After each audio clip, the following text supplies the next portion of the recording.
Hi friends, welcome to our channel easy way to learning. ఈరోజు మనం చెప్పుకోబోయే topic one word substitution episode 6.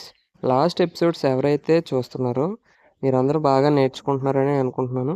అదేవిధంగా ప్రతి ఎపిసోడ్ డైలీగా చూసి మీరు కొద్దిగా దాని మీద ప్రాక్టీస్ చేసినట్టయితే వన్ వర్డ్ సబ్స్టిట్యూషన్ మీద మంచి అవగాహన వస్తుంది. Okay, let's start episode 6. The first one is anchor, a person who presents a radio or television programme. ఎవరైతే రేడియో ప్రోగ్రామ్ కానీ టెలివిజన్ ప్రోగ్రామ్ కానీ ప్రజెంట్ చేస్తారో ఆ పర్సన్ని యాంకర్ అంటారు. ఫర్ ఎగ్జాంపుల్, సినిమా షోస్ కానీ ఏ ఈవెంట్స్కైనా ఎవరైతే ముందుండి ప్రజెంట్ చేస్తారో వారిని యాంకర్ అంటారు. సెకండ్ వన్ ఈజ్ యానివర్సరీ, అంటే వార్షికోత్సవం.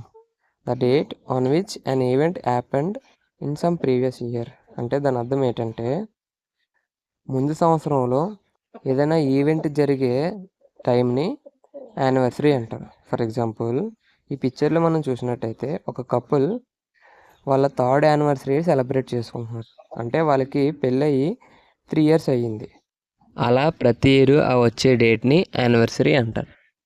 ద థర్డ్ వన్ ఈజ్ యాంటిపతి, అంటే స్ట్రాంగ్ డిస్లైక్ బిట్వీన్ 2 persons.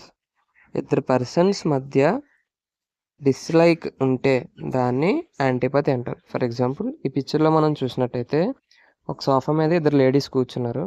వాళ్ళకి పడకపోవడం వల్ల ఒకళ్ళు డైరెక్షన్ సపరేట్గా కూర్చున్నారు, ఇంకొకళ్ళు వేరే డైరెక్షన్లో కూర్చున్నారు. అంటే ఇద్దరి మధ్య గొడవ ఏర్పడితే దాన్ని యాంటిపతి అంటారు. ద ఫోర్త్ వన్ ఈజ్ అపైరీ, అంటే తేనెటీగలను పెంచే స్థలం. ఏ place where Bs are kept. ఎక్కడైతే తేనెటీగలు అన్నట్లని ఒక దగ్గర పెంచుతారో దాన్ని అపైరీ అంటారు. మనం ప్రీవియస్ వీడియోలో మనం నేర్చుకున్నాం ఏవియరీ అంటే బర్డ్స్ అన్నట్లని ఒక దగ్గర పెట్టే ప్లేస్ అని. అదేవిధంగా బీస్ అన్నట్లని ఒక దగ్గర పెట్టే ప్లేస్ని అపైరీ అంటారు. The fifth one is archipelago, అంటే a large body of water with many islands. యాక్చువల్గా ఐలాండ్ అంటే ఏంటి? ఒక ప్లేస్ ఉంటే దాని 4 sides వాటర్తో కవర్ అయితే ఐలాండ్. అలాంటి నెంబర్ ఆఫ్ ఐలాండ్స్ కలిపి ఒక దగ్గర ఉంటే దాన్ని ఆర్కిపెలాగో అంటారు.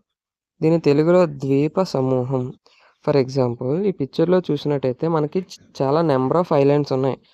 అవన్నీ దగ్గరలో ఒక సమూహంలో ఉన్నాయి కాబట్టి దీన్ని ఆర్కిపెలాగో అంటారు. ఈరోజు మనం నేర్చుకున్న వన్ వర్డ్ సబ్స్టిట్యూషన్ సమ్మరీ ఒకసారి చూసినట్టయితే ఫస్ట్ వన్ ఈజ్ యాంకర్. ఎవరైతే రేడియో కానీ టెలివిజన్ ప్రోగ్రామ్ కానీ ఎవరైతే ప్రజెంట్ చేస్తారో వాళ్ళని యాంకర్ అంటారు. యానివర్సరీ అంటే మునుపటి సంవత్సరంలో జరిగే ఈవెంట్ అనేది మళ్ళీ రిపీట్ అవుతూ ఉంటే దాన్ని యానివర్సరీ అంటారు.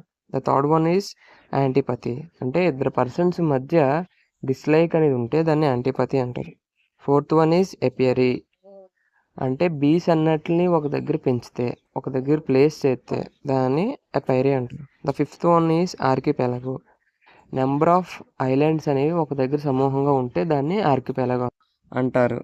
ఇదే విధంగా మనం daily 5 to 10 minutes one word సబ్స్టిట్యూషన్స్కి కేటాయించినట్టయితే మీరు ఈజీగా వన్ వర్డ్ సబ్స్టిట్యూషన్ మీద గ్రిప్ తెచ్చుకోగలరు. మీరు ఏమీ చేయాల్సిన అవసరం లేదు. వీడియో చూడండి, 5 to 10 times ఒక దాని మీద రాయండి, 2 to 3 times మెమరైజ్ చేసుకోండి. డైలీ ఈ విధంగా చేసినట్టయితే వన్ వర్డ్ సబ్స్టిట్యూషన్ మీద మీకు ఈజీగా గ్రిప్ ఉంటుంది. ఒక్క 1 month కానీ డైలీగా ఈ విధంగా మీరు ప్రాక్టీస్ చేసినట్టయితే మీలో కాన్ఫిడెన్స్ బిల్డప్ అయ్యి నేర్చుకోవడానికి ఇంట్రెస్ట్ అనేది మీకు వస్తుంది. Thank you friends, thank you for watching.